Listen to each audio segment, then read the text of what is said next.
વિસાવદરમાં પેટા ચૂંટણી યોજાવા જઈ રહી છે ત્યારે ભેસાણ ખાતે પ્રદેશ અધ્યક્ષ સી.આર. પાટીલના સભાને સંબોધિત કરશે ત્યારે વિસાવદરમાં ભાજપનો ઐતિહાસિક વિજય થશે તેવું કુંવરજી બાવળિયા દ્વારા કહેવામાં આવ્યું। ગામડાઓમાં અભૂતપૂર્વ સમર્થન મળી રહ્યું છે તેમજ તેમના દ્વારા ઉમેરો કરવામાં આવ્યો કે ગઈકાલે જે પ્રમાણે વિસાવદરમાં ઘટના બની છે અને ગોપાલ ઇટાલિયા ઉપર હુમલો કરવામાં આવ્યો છે તેમાં ભાજપના કોઈ પણ નેતા કે કાર્યકર્તાનો હાથ નથી તેવું તેમના દ્વારા નિવેદન આપવામાં આવ્યું।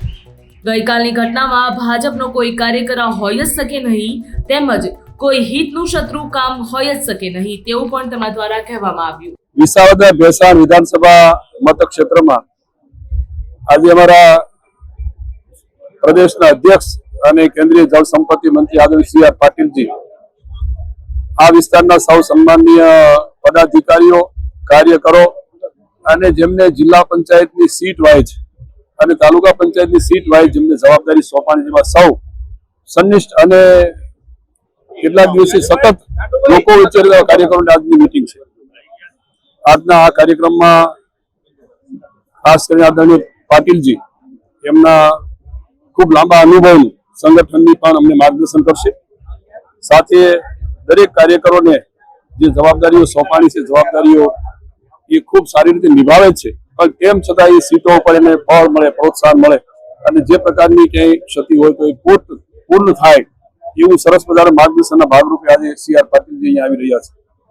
છેલ્લા કેટલાક દિવસથી આ વિસ્તારની અંદર અમારા સૌ પાર્ટીના વરિષ્ઠ આગેવાનો, ધારાસભ્યશ્રીઓ અને પૂર્વ ધારાસભ્યશ્રીઓ અને સંગઠનના અને જિલ્લાના સૌ હોદ્દેદારો લગભગ દરેક જિલ્લા પંચાયત સીટ વાઇઝ અને દરેક ગામડાઓ કૂદી રહ્યા છે। અમારા ભારતીય જનતા પક્ષના ઉમેદવાર જે લગભગ મોટાભાગે બધા સાથે રહીને મોટાભાગના ગામડાઓમાં પ્રવાસ કર્યો છે, હજુ પણ જ્યાં જરૂર પડશે ત્યાં અમે ગામડાઓ સુધી જવાના છીએ અને આ સીટ અમે ખૂબ સારી બહુમતીથી જીતવાના છીએ। ફક્ત સામેના પક્ષમાંથી જ્યાં વાહિયાત વાતો કરીને લોકોને જે ભ્રમાવવા માટેનો પ્રયત્ન થઈ રહ્યો છે એનાથી આ વખતના આ વિસ્તારના મતદારો છેતરાવાના નથી, ક્યાંય ગુમરાહ થવાના નથી। અમે જાતે પણ લગભગ મોટાભાગના ગામડાઓમાં પ્રવાસ કર્યો છે, ક્યાંક ગુમરાહ કરવાનો પ્રયત્ન સામેના પાર્ટીના ઉમેદવારોએ કર્યો છે પણ અમને ભરોસો વિશ્વાસ છે આ વખતની આ વિસાવદર ભેસાણ વિસ્તારના ગામડાના સૌ સમાજના લોકો આ વખતે ભારતીય જનતા પક્ષના અમારા ઉમેદવારને સારી રીતે જીતાડશે, કોઈ શંકા નથી।